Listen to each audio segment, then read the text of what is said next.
Assalamualaikum warahmatullahi wabarakatuh. Nama saya Nisrina Wafa Zakia dengan nama bagus PHP 37 dengan NIM 221511025 dari kelas 1 AJTK Prodi D3 Teknik Informatika. Pada video kali ini saya akan menyampaikan hasil resume seminar regenerasi yang pertama. Yang pertama adalah tentang keorganisasian. Di sini akan dibahas juga mengenai sejarah dari Himakom dan juga regenerasi dari Himakom tersebut. Organisasi adalah sebuah perkumpulan dari beberapa orang yang memiliki tujuan yang sama. Oleh karena itu, ketika kita ingin bergabung pada sebuah organisasi, penting untuk kita mengetahui tujuan atau visi dan misi dari organisasi tersebut. Hal ini bertujuan agar kita tidak kehilangan arah. Perlu diketahui dan dipahami bahwa organisasi tidak sama dengan event organizer di mana hanya melaksanakan suatu kegiatan atau membuat suatu kegiatan. Nah, di sini saya akan menyebutkan beberapa hal yang seharusnya didapatkan dari organisasi. Sebagian besar dari kita, ketika kita bergabung pada suatu organisasi ataupun suatu perkumpulan, tentunya kita mengharapkan sesuatu, yaitu sebuah manfaat. Nah, di sini saya akan menyebutkan beberapa manfaat yang bisa kita dapatkan ketika kita bergabung pada sebuah organisasi. Selanjutnya, saya akan membahas tentang sejarah Himakom, di mana pada tahun 1987, ketika Politeknik Negeri Bandung masih bernama Politeknik ITB, logo Himakom masih menggunakan gambar gajah, dan kemudian berubah pada tahun 2005 menjadi gambar mikroprosesor. Bahasan selanjutnya adalah regenerasi Himakom. Salah satu contoh regenerasi adalah menghilangkan kebiasaan buruk dengan cara yang baik sehingga menghasilkan manfaat yang lebih baik. Nah, untuk contoh nyata dari regenerasi Himakom dapat dilihat dari kegiatan ospeknya, di mana biasanya ospek identik dengan kekerasan ataupun senioritas. Sedangkan Himakom di sini menyadari bahwa hal tersebut tidak efektif dan akan menimbulkan beberapa masalah seperti rasa ketakutan, rasa merasa tidak dihargai, dan juga merasa dibanding-bandingkan. Dalam mengembangkan suatu organisasi, komunikasi adalah hal yang paling penting. Yang kedua adalah bagaimana kita merancang sebuah organisasi untuk menjadi lebih baik. Apakah berorganisasi merupakan suatu hal yang wajib? Bagi saya, iya, terlebih pada masa sekarang ini, karena pada masa sekarang ini, organisasi dapat menjadi nilai plus pada saat kita mencari pekerjaan ataupun mendaftar beasiswa dan lain-lain. Namun, hal yang harus digarisbawahi adalah kita perlu masuk ke organisasi yang tujuannya sama, dan organisasi tersebut harus memberikan manfaat yang baik pada diri kita. Kita perlu memilih organisasi yang memang dapat membantu kita untuk berkembang dan menjadi seseorang yang lebih baik.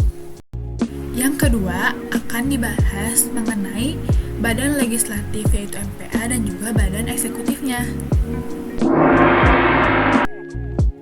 Yang pertama adalah badan legislatif Himakom, yaitu adalah MPA. MPA adalah singkatan dari Majelis Perwakilan Anggota, di mana MPA ini adalah lembaga legislatif dan yudikatif dengan kekuasaan tertinggi dan juga merupakan representasi dari seluruh anggota Himakom Polban. MPA sendiri memiliki visi sebagai lembaga legislatif yang proaktif, adaptif, dan juga bersinergi. Selain visi, tentunya MPA juga memiliki misi. Yang pertama adalah mengoptimalkan 5 fungsi MPA, yang kedua, memaksimalkan komunikasi dan mengordinasi antar anggota MPA, dan yang ketiga adalah hubungan yang harmonis dengan internal ataupun eksternal Himakom Polban. MPA sendiri juga memiliki 6 hak dan juga 4 kewajiban yang sesuai dengan pasal 13 dan juga 14 ART Himakom Polban. 6 hak MPA Himakom Polban adalah: yang pertama, MPA berhak untuk menetapkan garis besar kebijakan himpunan. Yang kedua, MPA berhak untuk meminta pertanggungjawaban atas rencana kerja lembaga eksekutif Himakom Polban. Yang ketiga, MPA berhak untuk membentuk badan khusus yang membantu kerja lembaga legislatif. Yang keempat, MPA berhak untuk untuk membubarkan lembaga eksekutif Himakom Polban. Yang kelima, MPA berhak untuk melantik dan juga memberhentikan ketua lembaga eksekutif Himakom Polban. Dan yang keenam, MPA berhak untuk menentukan legalitas dari setiap kegiatan. 4 kewajiban MPA Himakom Polban. Yang pertama adalah MPA wajib melakukan pengawasan pelaksanaan asas dan tujuan Himakom Polban. Yang kedua, MPA berada di luar kepanitiaan dan wajib untuk mengawasi setiap kegiatan. Dan yang ketiga, MPA wajib melantik dan juga memberhentikan ketua eksekutif Himakom Polban. Dan yang keempat, MPA wajib untuk melaksanakan 5 fungsi MPA. 5 fungsi dari MPA diantaranya adalah fungsi aspirasi, fungsi legislasi, fungsi yudikasi, fungsi mediasi, dan juga fungsi pengawasan. Selain hak, kewajiban, dan juga fungsi, di MPA sendiri memiliki beberapa jenis persidangan. Yang pertama adalah sidang paripurna, sidang umum, dan juga sidang istimewa. Sidang paripurna adalah sidang dengan keputusan tingkat tertinggi yang dimana mengikat seluruh anggota Himakom Polban tanpa terkecuali. Biasanya sidang paripurna ini dilaksanakan untuk menentukan anggaran dasar dan juga anggaran rumah tangga Himakom Polban. Sidang umum biasanya dilaksanakan untuk membahas beberapa hal. Di antaranya adalah yang terakhir adalah sidang istimewa, di mana sidang istimewa merupakan sidang pengganti yang diusulkan oleh MPA apabila terjadi sidang mendesak dan juga membutuhkan penyelesaian secepatnya yang tidak dapat ditunda lagi pelaksanaannya. Selanjutnya adalah lembaga eksekutif Himakom Polban, yang dimana merupakan pelaksana dari mandat MPA Himakom Polban. Pada tahun 2023 ini, lembaga eksekutif Himakom Polban bernama Dharma Revolusi yang dilambangkan dengan hewan elang. Mengapa dinamakan revolusi? Karena revolusi memiliki arti perubahan dari sosial maupun budaya yang berlangsung cepat dan juga melibatkan poin-poin utama dari kehidupan. Tentunya, lembaga eksekutif Himakom Polban memiliki visi dan juga misinya.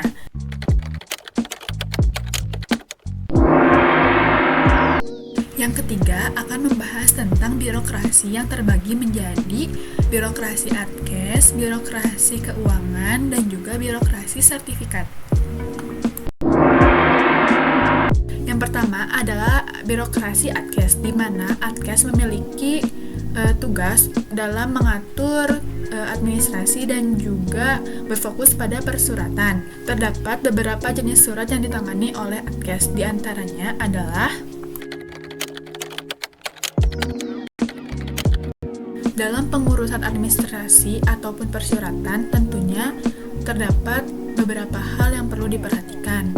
Di sini terdapat 2 alur yang perlu untuk diperhatikan. Yang pertama adalah alur revisi proposal dan LPJ, dan yang kedua adalah alur pengajuan proposal dan LPJ.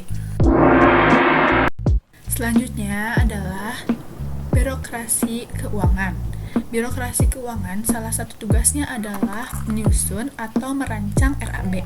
Apa itu RAB? RAB adalah rancangan anggaran belanja, di mana RAB ini berisi perhitungan banyaknya biaya yang diperlukan untuk bahan, alat, dan juga upah, serta biaya-biaya lain yang berhubungan dengan pelaksanaan program kerja. RAB ini juga memiliki tujuan dan fungsinya. SPJ juga merupakan salah satu persyaratan untuk proses pencairan dana selain kwitansi. Berikut adalah alur proses pencairan dana yang perlu kita perhatikan. Terakhir adalah birokrasi sertifikat, yang dimana birokrasi ini adalah panduan alur pembuatan sertifikat, di mana dalam pembuatan sertifikat tentunya melalui beberapa tahapan yang perlu dilakukan. Pertama adalah membuat surat pengajuan permohonan pembuatan sertifikat. Yang kedua adalah mengirimkan desain dari sertifikat tersebut. Yang ketiga adalah mengirimkan data penerima dalam bentuk Excel dengan ketentuan kolom yang sudah dituliskan. Jika surat permohonan sudah masuk dan juga sudah mendapatkan disposisi, maka beberapa hal ini adalah yang akan didapatkan. Yang pertama adalah nomor sertifikat, yang kedua QR Code, yang ketiga validasi QR Code. Setelah ketiga hal tersebut didapatkan, maka dapat melanjutkan ke proses selanjutnya. Dalam pembuatan desain juga tentunya ada hal yang perlu diperhatikan. Contohnya adalah penempatan logo. Logo harus disusun berdasarkan kedudukan instansi tertinggi ke terendah dari sisi kiri ke sisi kanan. Berikut adalah catatan lainnya yang perlu diperhatikan. Mohon maaf jika ada kesalahan. Wassalamualaikum warahmatullahi wabarakatuh.